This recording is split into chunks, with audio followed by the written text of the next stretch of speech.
Bueno, a mí me gustaría, había dejado la costumbre de la editorial, pero estoy un poquito inspirada porque tenemos que de alguna manera tramitar lo que nos está pasando, ¿no? Así que me gustaría compartir con ustedes una reflexión, que efectivamente estamos a días del proceso electoral que culmina este próximo domingo, en donde resultará electo quien gobernará los próximos 4 años este país.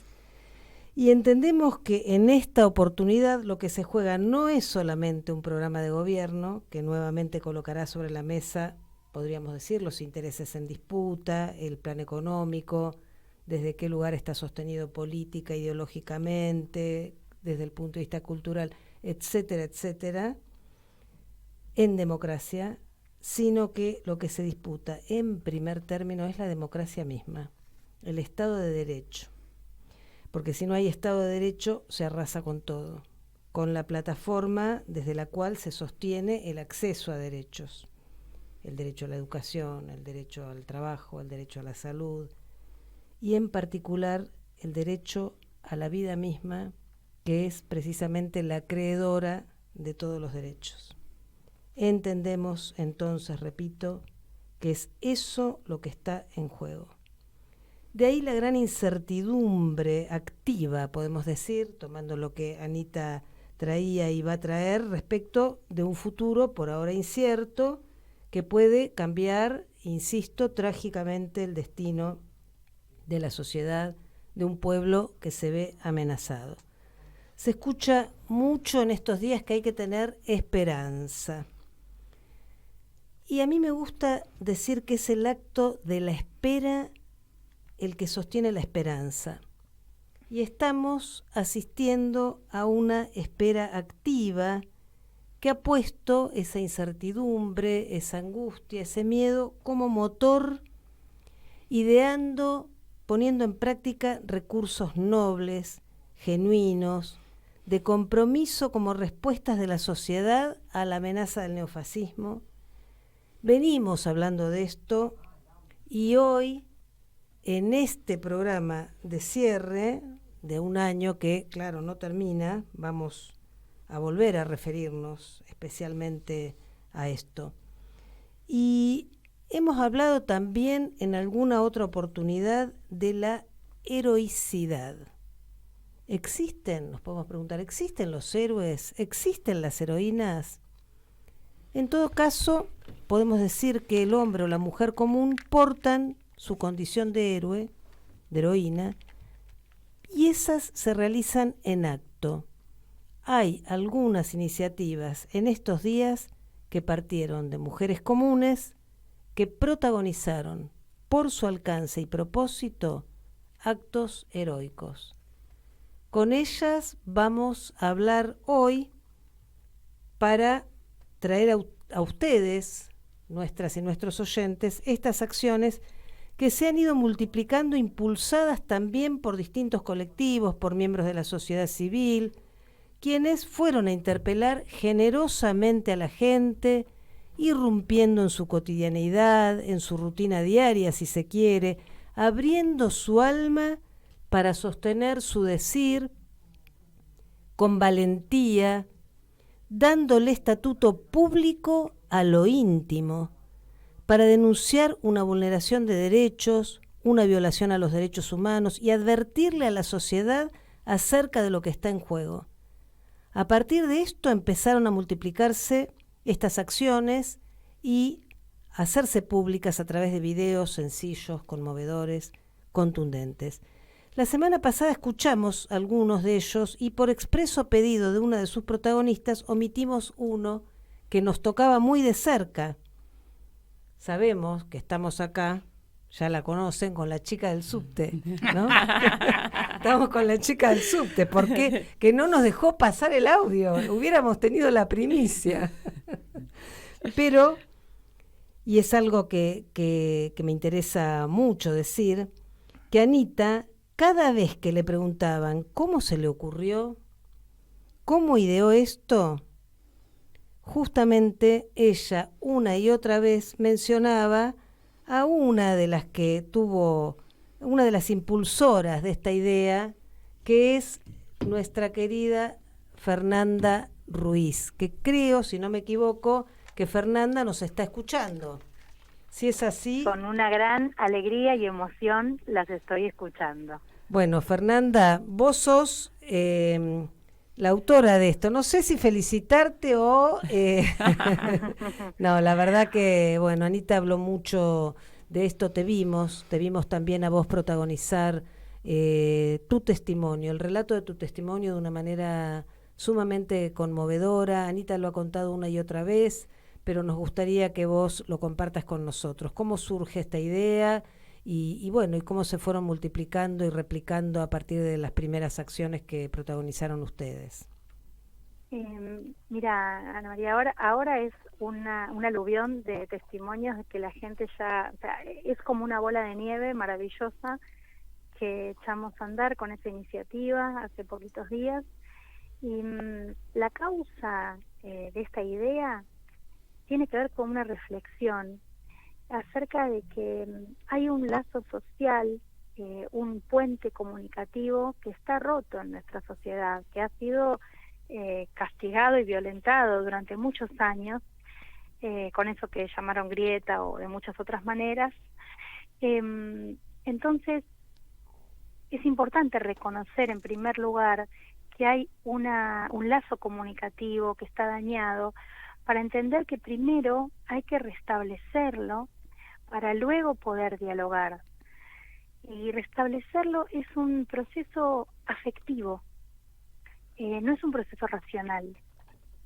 Con lo cual, nosotros pensábamos, cuando gestamos esta idea, que requería un compromiso personal, la campaña, para producir una empatía y después poder hablar de política en relación a esa anécdota, a esa historia, a ese dolor o a ese recorrido que cada una y cada uno va contando en estas intervenciones, ¿no?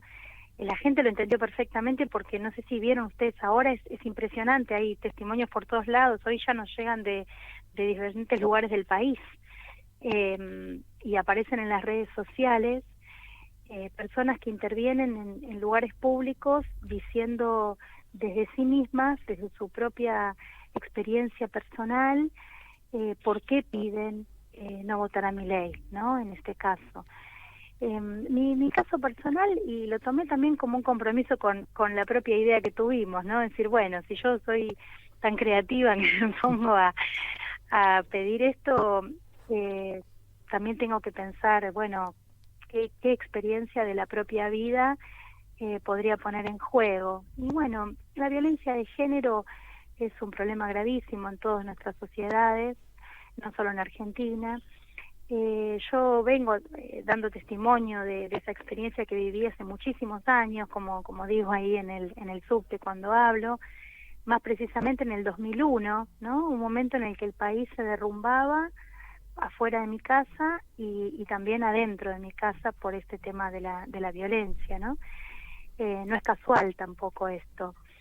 Y la verdad es que la reflexión que me da esto de la venta de armas es que si hubiera sido libre compra de armas en un supermercado o en cualquier lugar, yo no estaría viva, ¿no? No hubiera sobrevivido a ese momento de casi un año de padecer la violencia hasta yo poder desprenderme, poder separarme, poder irme, ¿no? Con mis hijas de mi casa en aquel momento, en el 2002. Y bueno, eso quise dar el testimonio para evitar esa propia propuesta política de pedir el no a votar a Milei en función del alma propia. Vos sabés que cuando te escuchaba pensaba en esto de vos directamente ibas a una de las propuestas en relación a las armas, pero cuando te escuchaba hablar de la violencia contra la mujer, es algo que el candidato a presidente Milei lo ejerce permanentemente. Bueno, hay denuncias de periodistas y es una permanente agresión respecto de lo femenino como género. Totalmente. Y además, en todos en la cosa individual, cuando está cara a cara con una mujer, como ha violentado a innumerables mujeres.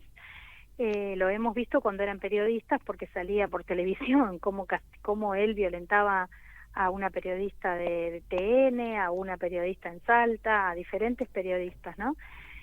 Siempre contra las mujeres particularmente. Pero también por lo que dice que va a hacer con la política, porque desconoce la desigualdad, por ejemplo, de la remuneración de las mujeres y los varones, y dice que si fuera así, como él tiene un parámetro de mercado para analizar todo, cree que toda la vida social puede entrar en los temas de mercado. Dice que si fuera como nosotros decimos, entonces las empresas estarían llenas de mujeres porque son más baratas. No, es increíble. ¿Sabes qué, Fernanda? Acá, bueno, Anita te saluda y te agradezco que estés acá. Estamos también con la chica Juan... del subte, ¿la conoces? Me presento. Claro que sí. Estamos también con Juan Martín Ramos Padilla. Justamente vos nombrás a una periodista de Salta, es corresponsal de Infosiberia, y fue brutalmente agredida por Milei. Incluso, bueno, Juan, vos hiciste varias entrevistas, ¿no? Claro, sí, en aquel momento, ¿qué tal? ¿Cómo estás, Fernanda? En aquel hola, momento, una alegría saludar. Teresita Frías, de hecho, le hace una pregunta para Infosalta y para Radio Caput. No nos imaginábamos de ninguna manera que aquel nivel de violencia que encontró ella como respuesta era pronunciado por alguien que algún día iba a ser candidato a presidente. Digo, era impensado que alguien con ese nivel de violencia podía llegar hasta donde llegó, independientemente de lo que vaya a pasar el domingo próximo. Y sí, me acuerdo que en aquel momento sacamos un comunicado firmado por periodistas de las 24 de todas las provincias, de todo el país, en solidaridad con Teresita y obviamente en repudio a esa práctica, claro, de Javier Milei, ¿no? Exactamente, y ahora nos encontramos con este tipo siniestro, con altas posibilidades de ser presidente. ¿Cómo ves esta recta final, esta situación en la que estamos ahora, Fer? Bueno, la verdad es que la vivo con mucha esperanza y con una preocupación que les comparto. Y es que nosotros tenemos una tradición política muy fuerte, muy profunda, ¿no? En la Argentina es un país muy politizado, lo digo en el mejor sentido de la palabra, pero en general culturizada esa forma política con la política tradicional. Por eso fue la sorpresa con las PASO, porque Milei había perdido en todas las provincias, entonces los criterios de análisis tradicional de la política decían que no podía ganar las PASO a nivel nacional si no había ganado en ninguna provincia. El tema es que Milei es un fenómeno de otro orden, ¿no? Es una construcción fundamentalmente en otro territorio, distinto de lo que nosotros llamamos el territorio, haciendo referencia al territorio físico de nuestras luchas históricas, ¿no? Las calles, los sindicatos, los medios populares, las universidades, las organizaciones políticas, por supuesto, las de derechos humanos, las feministas, en fin, todas las formas de organización popular histórica que nosotros tenemos se expresaron históricamente en el territorio físico. Ahora bien, la subjetividad a nivel global se ha transformado vertiginosamente en relación con las tecnologías de la comunicación. Y eso tiene procesos de un anclaje muy profundo en lo emocional, en lo subjetivo, en lo cognitivo, en diferentes aspectos de la sensibilidad, ¿no? Entonces, bueno, claro, Milei venía creciendo en ese otro territorio, alimentado por el odio social, por la violencia, por la impotencia, en fin, por sentimientos muy terribles, por el miedo. Entonces, de pronto emerge ante la mirada atónita de la política tradicional del campo popular y gana las PASO. Eso activa una cantidad de vitalizaciones del proceso político, ¿no? De las cuales yo creo que esta campaña de micromilitancia es la expresión más fuerte, en el sentido de que tiene algo tan genuino y tan poderoso. Por eso también se replicó de esta manera como se está replicando, pero se ha desatado la creatividad colectiva de este pueblo, que es algo increíble y maravilloso, y todas esas acciones remontaron muchísimo el proceso, además de la campaña oficial, por supuesto, y también todo lo que hizo el candidato y lo que hizo toda la estructura política para tener una mejor performance en la primera vuelta. Ahora bien, en este momento, hoy miércoles, previo a la elección, lo que me preocupa es que nosotros mismos, sin darnos cuenta, hagamos el análisis de que ya ganamos la elección porque ganamos el debate. Y eso yo lo pondría entre signos de interrogación, porque ganamos el debate en términos del análisis tradicional de la política.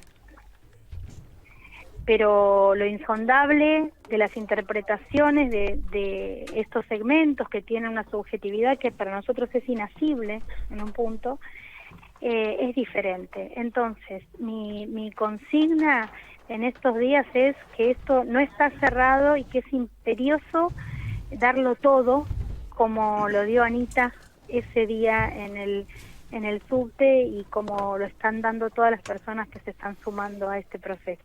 Fernanda, me gustaría compartir algo con todos ustedes a riesgo de ser un poco invasivo. Vos sabés que, bueno, hablabas recién de la micromilitancia. Ana María abrió el programa hablando de la espera activa, en la cual cada persona que está preocupada por el destino de la patria ve qué puede hacer desde su lugar. Contaban ustedes esto que hizo Ana en el subte, la chica del subte, decía recién Ana María, un poco a partir de una idea tuya, y algo que a mí en lo personal me resulta muy esperanzador y que vos de algún modo lo mencionabas, es esta especie de efecto contagio que se va generando, en el cual las personas se van inspirando unas a otras, y quisiera capaz poner un caso concreto, porque claro, conocimos a la chica del subte y después conocimos al médico del subte, de apellido Gené, que también hablaba de la tradición, bueno, ha aparecido también en varios medios de comunicación, hablaba de la tradición de la educación pública, la universidad pública como bastión de la República Argentina. Bueno, se viralizó por todos lados y hace un ratito me mandaba este mensaje cuya destinataria justamente es Ana, que me gustaría que lo escuchemos, por favor. A ver. Hola Ana, Ricardo Genetti habla. Bueno, mira, quiero en realidad agradecerte porque con tu relato tan estremecedor me permitió que las ideas que estaban en mi cabeza dando vuelta y no sabía cómo vehiculizarlas, haya dicho al verte y escucharte, dije, esta es la metodología. Y así lo hicimos. Y salió muy bien porque ha tenido una repercusión impresionante, supera todas mis expectativas. Y entonces no quería dejar pasar de agradecerte que con tu testimonio tan necesario y tan cierto, además me permitiste ver el cómo hacerlo. Te mando un afectuoso saludo. No, bueno, a mí este mensaje me conmueve profundamente y además, bueno, gracias Juan por traerlo acá, por compartirlo, estando Fernanda, porque en realidad esas gracias son un poco para vos, Fernanda, que sos la que yo te pregunté, pero vos pensás que esto sirve, a la gente le va a llegar, y me dijiste que sí, y tuviste la fuerza de hacerlo, de contar tu historia que también es tremenda, y bueno, y darme fuerzas para que yo cuente lo mío. Así que yo cuando lo vi al médico le contaba a mi mamá, le mandé ese video y le digo, este hombre estando en el subte con esa edad me conmueve profundamente, y que ahora me manda un mensaje a mí, la verdad es como un montón. Así que bueno, gracias Juan, gracias al doctor Gené y gracias a vos, Fernanda. Fernanda, bueno, ¿querés contestarle a Anita? Después yo retomo algo de lo que vos estabas diciendo. No, solamente pensaba que hay momentos en los que nos sentimos invencibles, ¿no? Cuando se tejen estos procesos, ¿no? De los pueblos tan extraordinarios. Eso que es la sensibilidad y que a veces se considera una debilidad, resulta que es una fortaleza inconmensurable. Así es, conozco la sensibilidad de Anita y a través de ella conozco también la tuya. Y efectivamente algo de esto se necesita para desnudar el alma en relación a lo íntimo, como decía antes, interpelando a la sociedad. Anita varias veces ha dado su testimonio, contado su historia de vida, hemos ido a escuelas, hemos hablado, hay otras instancias como es la instancia judicial, pero ir a interpelar a quien tal vez nos estaba formulando una pregunta es efectivamente dando testimonio, introduce algo de lo que vos decías antes, y no es lo mismo que la historia se transmita a través de manuales o conceptualmente, que es necesario también, sino a través de la vivencia, del testimonio. Hay algo de esto que efectivamente apela a las emociones. Vos hablabas del odio como pasión oscura, y acá lo que se introduce por oposición al odio es precisamente de otro orden, ¿no? Es abrir experiencias que tienen que ver con cuestiones personales, aunque tienen su alcance en el plano social, interpelando a una sociedad que en algunos casos, bueno, la respuesta fue interesante, ¿no? Y, por supuesto, lo que decías vos antes, cómo se empezó a multiplicar esto, que me parece que va en línea con lo que vos traías de que no hay que, en este momento menos aún, quedarse quieto, quedarse quieta. Hay, te digo para tu tranquilidad, tal vez no lo viste, yo lo recibí hace muy poquito, hay un flyer que está circulando que dice: los partidos se juegan hasta el último minuto, no aflojemos, por favor. Claro. Y aparte, en estos últimos días, bueno, como me dedico a la comunicación política, mucha gente nos pregunta por encuestas, cómo estamos, y la verdad es que sabemos que las encuestas últimamente realmente no pueden pronosticar o augurar lo que va a pasar, ¿no? Entonces creo que es imperioso salirnos de la pregunta al respecto de si el domingo, como si fuera una pregunta meteorológica, ¿no? ¿Y qué pasará? ¿Lloverá? ¿Granizará? ¿Qué sé yo? Y la verdad es que lo que va a pasar es lo que hagamos que pase. Es distinto que lo meteorológico, ¿no? Por suerte podemos hacer algo, ¿no? Porque digo, en lo meteorológico también la pifian, ¿no? Me dicen que no va a llover y de repente te están cayendo las gotas y uno ve que igual no va a llover y no podés hacer nada, pero acá podemos aportar nuestro granito de arena, ¿no? Y seguir. Claro, a eso voy, ¿no? Como tomar conciencia de que la politicidad está en cada uno de nosotros, la posibilidad de hacer algo en vez de estar preguntándonos qué pasará. ¿No? Va a pasar lo que hagamos que pase, y no es voluntarismo lo que digo, ¿no? Es algo que realmente muy importante y muy urgente de que tomemos conciencia, porque lamentablemente hay un enorme porcentaje de la sociedad que decide a quién va a votar estos días. Quizá a nosotros nos parece increíble que eso sea así, pero es así. Entonces, seguir hablando, seguir abriendo, seguir las 24 horas politizando nuestra cotidianeidad a nuestro alrededor, es lo que nosotros podemos hacer,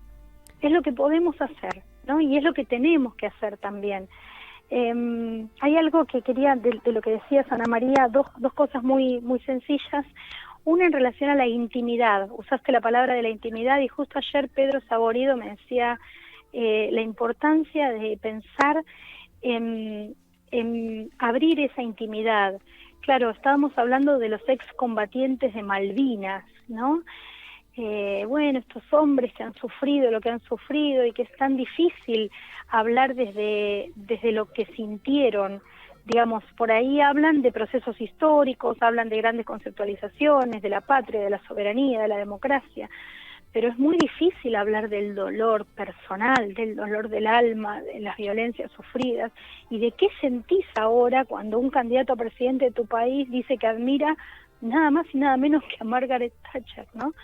Entonces esto de la intimidad me parece que es también algo muy poderoso que hay que abrir a este diálogo de este momento político tan difícil. Y lo último que me inspira lo que decís es el tema de la frase esta de que el amor vence, ¿no? que el amor vence al odio, dijo Cristina en algún momento. Y yo recuerdo que en 2016, cuando el macrismo estaba en su auge, algunos compañeros y compañeras con mucha tristeza decían, bueno, quizá nos equivocamos en relación a esa consigna, ¿no? O fuimos ingenuos, o fuimos, no sé, débiles por sensibles. Y en realidad creo que esto de que el amor vence es como una utopía en el horizonte, ¿no? Como esa frase de Galeano, o de Birri en realidad, que la dice Galeano. Así es. No sé si el amor vence o no, tenemos que hacer que el amor vence y caminar hacia eso, ¿no? Y creo que Anita hizo eso y por eso fue tan importante. Fernanda, te agradecemos enormemente tu sensibilidad, esta apuesta que hiciste, efectivamente dando testimonio en tiempos difíciles, y bueno, sabes que Caput está acá siempre para recibirte. Te mandamos un abrazo muy grande. Gracias. Yo también les mando a los tres y a toda la comunidad de Caput, que seguramente está escuchando y pensando también cosas sobre todo esto. Un abrazo